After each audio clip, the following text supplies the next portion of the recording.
Seja muito bem-vinda e muito bem-vindo à nossa aula de gestão financeira aqui do Circo no Ato. Eu me chamo Mário Martins.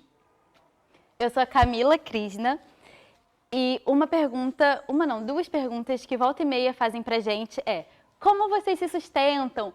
Como vocês conseguem sobreviver sendo um coletivo tão grande? A verdade é que a gente não tem uma resposta para essas perguntas. Até hoje, a gente vive se perguntando como que é cada dia um dia. Porém, existem aspectos e princípios financeiros que a gente adota desde o nosso início até antes da gente ser, de fato, uma empresa, juridicamente. Uma particularidade que a gente tem, que eu acho que não é comum, é que a gente nasceu tendo um produto. Quando a gente ainda estava na escola de circo, dentro da nossa grade curricular, a gente tinha que fazer um espetáculo. Com 1 ano de escola, a nossa turma teve que montar um espetáculo. Montamos esse espetáculo, apresentamos, fizemos as apresentações da grade curricular e depois a gente percebeu que, pronto, agora temos um produto, queremos continuar trabalhando, pesquisando, o que a gente vai fazer e agora tomamos uma atitude e fomos para a rua. Fomos apresentar na rua e claro que uma das coisas que a gente também queria com esse produto, com esse espetáculo, era ganhar dinheiro. Então, a gente achou na rua uma possibilidade tanto de continuar trabalhando o espetáculo, trabalhando a cena, quanto também de ganhar algum dinheiro. E assim que a gente começou a apresentar na rua, quando o primeiro dinheiro começou a entrar, mesmo que pouco, a gente tomou a nossa primeira decisão financeira, que foi: vamos separar uma porcentagem para caixa fixo, uma porcentagem para caixa móvel e o restante a gente iria dividir igualmente, para todo mundo que estava ali participando do trabalho. Quando a gente teve o entendimento de que tudo que a gente conseguia realizar sem ser uma empresa regularizada, a gente já tinha realizado, a gente decidiu abrir uma empresa. Porque foi a forma que a gente vislumbrou de conseguir crescer e abranger novos horizontes. E aí, beleza. Tá, eu tenho que abrir uma empresa, eu tenho que ter um CNPJ e o que é isso?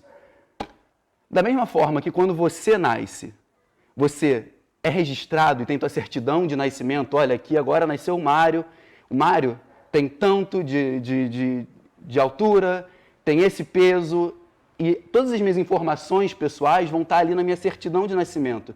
Quando eu abro uma empresa, quando eu estou estruturando uma empresa, eu vou criar como se fosse uma certidão de nascimento dessa empresa. E aí, essa certidão de nascimento, que vão ter vários nomes diferentes, dependendo da modalidade em que você vai se encaixar, e a gente vai falar isso daqui a pouco para frente, você vai receber um nome para essa empresa, que vai ser a razão social, você vai receber um nome fantasia, que é como você vai se botar para o mundo, você vai receber um endereço, e assim como nós temos um CPF, a empresa vai ter um CNPJ, que significa Certificado Nacional de Pessoa Jurídica, assim como CPF, Certificado de Pessoa Física. E esse certificado, esse CNPJ, ele é um registro de 14 números que vão representar a sua empresa perante ao governo federal e perante ao governo municipal e ao estadual para você poder prestar suas contas e seguir crescendo. Beleza, mas por que exatamente eu tenho que me formalizar? Por que exatamente eu tenho que abrir uma empresa? E aí vão algumas questões que podem dificultar muito o processo de crescimento da sua empresa, porque o interessante de pensar agora é que a gente tem que pensar um pouco descolado desse lugar artístico, de olhar enquanto só uma companhia de circo e se olhar enquanto empresa, que tem taxas administrativas a serem pagas, impostos a serem pagos, e é isso, né? Direitos e deveres perante ao Brasil. Então, vamos lá. Uma coisa que de cara você não vai poder ter e que é fundamental para qualquer tipo de gestão financeira é uma conta da empresa. A partir do momento que você não tem um CNPJ, você nunca vai ter uma conta da empresa. E aí entra um ponto muito sutilzinho, mas que é muito importante, que é o princípio de tudo. Divida o seu dinheiro e o dinheiro da empresa. Se você começar a misturar dinheiro da pessoa física, Mário Flávio, junto com o dinheiro da pessoa jurídica, minha companhia de circo, meu empreendimento individual, isso já vai causar um atropelamento no início do seu processo de construção de uma empresa. Então, isso já vai ser um passo difícil. Um outro passo muito difícil é que você vai ter uma dificuldade muito grande de ser contratado por empresas que necessitam de comprovação de que aquele serviço foi prestado. Ela não vai conseguir comprovar isso para o governo, necessariamente ela não vai te contratar. Então você já abre já cria um muro muito grande dos grandes passos, das grandes empresas poderem te contratar, captação, escrever em edital, por exemplo, você precisa de um CNPJ. Você precisa se formalizar para poder escrever em um edital para concorrer ao seu projeto, sua criação. Eu já entendi que eu tenho que me formalizar porque eu tenho uma necessidade, eu quero transformar isso no meu empreendimento de vida. Beleza pura. Por onde eu começo? E aí, para começar, você tem algumas opções de como se formalizar, algumas opções de se tornar uma empresa. E isso vai variar de acordo com o porte e com a tua capacidade de faturamento, que é o quanto você consegue receber de dinheiro ao final do ano. Tem alguns formatos de empresa. E o primeiro que a gente vai falar sobre é o MEI, que é o microempreendedor individual. E que ele é a forma mais simples e mais fácil de você se tornar uma empresa. Então, se eu, Mário Flávio, quero começar a prestar serviço para uma empresa e eu não entendo muito e quero logo já começar a me formalizar, é só abrir o MEI. Você vai no portal do empreendedor, www.portaldoempreendedor.com.br, e você vai ter lá seu cadastro online e você vai ter o passo a passo de como criar essa empresa individual. E aí, beleza. Quais são os limites dessa microempresa? E quais são as facilidades que a gente tem nesse tipo de empresa? Um ponto muito positivo para esse tipo de empresa é que você não necessita de um contador para fazer o gerenciamento financeiro da sua empresa. Por quê? Porque todos os impostos que vêm a partir do momento que você se torna um PJ já estão todos unificados em mensalidades que você vai pagar ao longo enquanto você tiver o teu CNPJ ativo. Então, todo mês você vai pagar uma parcela de R$ 57,25 por mês, sendo um prestador de serviço. Agora, se você, por exemplo, é uma companhia de circo, igual o Circo no Ato, que nossa primeira ideia de criação de fonte de renda para além do espetáculo foi criar uma lojinha, então tem um serviço e um produto. E aí eu mudo a minha forma de atividade perante o governo, porque eu também vendo produtos, eu sou prestador de serviço e também vendo produtos. E aí você vai pagar R$ 58,25 por mês. Acabou. Você só tem esses gastos, você tem que cumprir com o governo todos os meses esses gastos. Então, e aí beleza, essa é a primeira e mais simples forma de você abrir sua empresa de uma forma individual. Ótimo. Mas agora, se eu sou uma companhia, por exemplo, o Circo no Ato, onde somos uma companhia com mais de uma pessoa, que vamos ser sócios e queremos contratar mais gente em futuros projetos, eu já não caibo mais no MEI. Por quê? Por exemplo, no Circo no Ato, quando a gente começou, éramos 11. E como o nome já diz, MEI, microempreendedor individual. E então você já está saindo do âmbito individual para um âmbito de uma sociedade. Então tem mais pessoas físicas querendo entrar em sociedade para se tornar essa empresa e fazer esse trabalho crescer. Então aí eu agora tenho que começar a mudar o meu ramo de empresa. E aí a outra opção que você vai ter para poder se formalizar enquanto um coletivo, e é o que o Circo no Ato é atualmente, é a microempresa limitada. Que aí você cai num outro esquema de tributação, com outros deveres a serem cumpridos e um pouquinho mais de complexidade em relação ao MEI. Mas se você é um coletivo, você vai ter a necessidade sim de ter que passar para essa microempresa limitada. E aí, o que vem anexado a você construir uma microempresa limitada? A primeira é que você sim tem que buscar um contador para que junto com esse contador você abra essa empresa num cartório e você crie um contrato social, que foi aquilo que a gente falou no início. Assim como você, quando nasce, tem sua certidão de nascimento, quando você abre uma empresa, você cria um contrato social. E nesse contrato social vai estar escrito o seu código, que é o seu númerozinho de 14 dígitos, o endereço dessa empresa, então onde vai ficar sediado essa empresa. Então vai ter que ter um endereço, você vai ter que ter um nome para essa empresa, tanto o nome da empresa, tanto o nome fantasia que eu vou dar para essa empresa. Vou ter que ter um telefone, um e-mail, uma conta bancária e um contador que eu vou ter que pagar mensalmente. Beleza. Falando sobre essa questão já, né, dos impostos e sobre custos, a gente vai entrar para um lugar interessante que é a precificação do meu produto. Porque é difícil É difícil precificar um espetáculo. Quanto que vale um espetáculo? Quanto vale um espetáculo para você? Quanto vale a salto alto? Porque o processo de criação é uma coisa subjetiva. A gente criou um espetáculo a partir dos nossos desejos e quanto vale isso? A melhor forma de você começar a pensar sobre quanto vale o meu show, quanto vale o show, quanto vale o meu trabalho, para você começar a entender quanto vale o seu trabalho, primeiro você tem que entender quais são os custos da sua empresa. E aí você tem que entender quanto que você está pagando todo mês, quais são os seus gastos fixos. E aí, ó, Excel, ou pode começar com um caderninho mesmo. Bota lá, quais são os gastos fixos da minha empresa. Contador, babá, babá, babá, babá.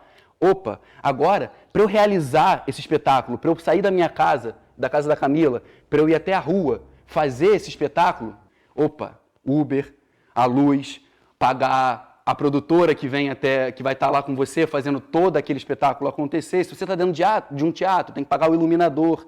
Então, medir e entender quais são os teus gastos para realizar o teu serviço e quais são os teus gastos fixos, já vai ser uma noção ótima para você começar a entender quanto vale o teu espetáculo.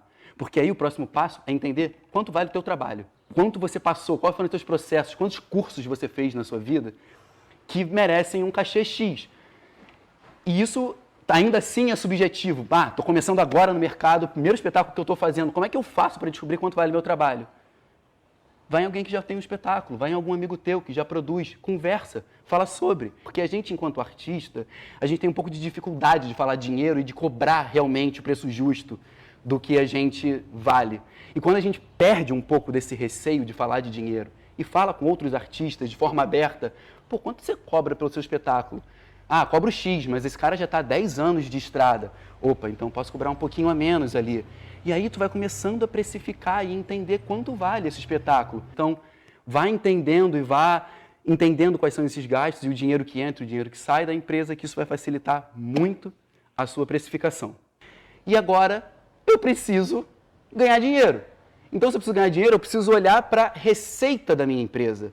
O que está entrando de dinheiro na minha empresa? E para isso, a melhor forma é olhar o modelo de negócio. Quais são os meus produtos? Quais são os meus serviços? Então, por exemplo, para facilitar o circo no ato, a gente tem espetáculos, que hoje em dia a gente está com assalto alto, a gente tem um cabaré, a gente tem alguns espetáculos de repertório. Opa, então a gente tem aqui um mundo de serviços. A gente tinha, e a gente agora está menos movimentando isso, mas a gente tinha a lojinha. Então é um outro fonte de receita. A gente também tem oficinas. Então, opa, da oficina é uma outra fonte de receita. E aí é muito legal pensar o que esse grupo, individualmente e coletivamente, consegue propor enquanto serviço, enquanto produto, para que isso retorne para a empresa. E aí você está criando e gerando receita para a sua empresa. E isso não significa que esse dinheiro que entrou é teu. A verdade é que esse dinheiro é da empresa. E aí entra um ponto muito específico que a gente falou lá no início da aula, que é divida o dinheiro da empresa e o seu dinheiro. Separe um dinheiro, separe uma porcentagem desses trabalhos para ir direto para a empresa. Por exemplo, hoje em dia, no Circo no Ato, por termos uma política de todo o dinheiro que entra, 20% direto vai para o Circo no Ato, hoje em dia a gente tem condição de sustentar a empresa por mais 2 anos, porque a nossa caixa que a gente fez da empresa faz com que o Circo no Ato pague os gastos fixos, que são aqueles gastos mensais, por 2 anos. Então a gente tem aqui um respiro, a gente não precisa se preocupar que a empresa vai falir ou que qualquer outra coisa. Não, porque desde o início, como a Camila falou, todo o dinheiro que entrava desde o lado do nosso primeiro chapéu, ele era revestido para a empresa. Então o caixa e o nosso pensamento de guardar dinheiro para a empresa se tornou essencial para a realização de um projeto que para a gente é necessário. Que o nosso projeto era ir para a Europa todo o verão para que a gente pudesse fazer mais uma possibilidade de trabalho, tornar isso mais uma fonte de receita para a empresa. Para finalizar, uma coisa que provavelmente também vocês devem ter visto nas últimas aulas é, se a gente está falando aqui que a gente está recebendo dinheiro por projeto, por realização de trabalho, por cavar um trabalho e realizar ele, essa gestão, esse trabalho tem que ser feito, cada braço de produção dessa companhia tem que ser realizado de uma forma proativa.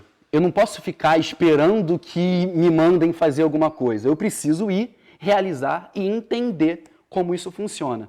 Então, a mensagem que eu queria deixar para final dessa aula é que Cara, de forma geral, falar sobre gestão financeira para um artista é muito complexo. Em geral, a gente não quer saber sobre isso. Só que a única forma real da gente crescer e da gente crescer realmente como empresa é algum de nós, alguns dos sócios, gerir essa parte. Então, de primeiro passo, tira esse ranço de que eu tenho que analisar financeiramente a minha empresa. Respira fundo, analisa com calma, determinem entre o grupo quem é a pessoa responsável nesse primeiro momento para fazer essa gestão, para começar a entender como funciona essa parte da gestão financeira. E tudo bem ela não acontecer da melhor forma possível, porque nenhum de nós aqui é administrador de empresa. A gente está aprendendo a administrar essa empresa conforme ela vai crescendo. E o nosso último recado que a gente quer deixar para vocês é não se assustem com tudo que foi falado, porque eu tenho certeza que para muita gente que está assistindo são muitos termos novos, muitas palavras que a gente nem nunca ouviu falar. Então não se assustem, porque a gente também não nasceu sabendo. Todo aprendizado, ele faz parte da nossa trajetória. Ao longo desses 8 anos, a gente foi tendo esse entendimento de tudo que a gente falou na aula. Então, não se assustem, estudem, pesquisem, não tenham medo de perguntar. Podem perguntar para a gente também, via e-mail, mensagem no Instagram, o que quiserem, que a gente vai estar sempre disposto a ajudar todo mundo, na medida do possível que a gente souber também, tá bom? E obrigada!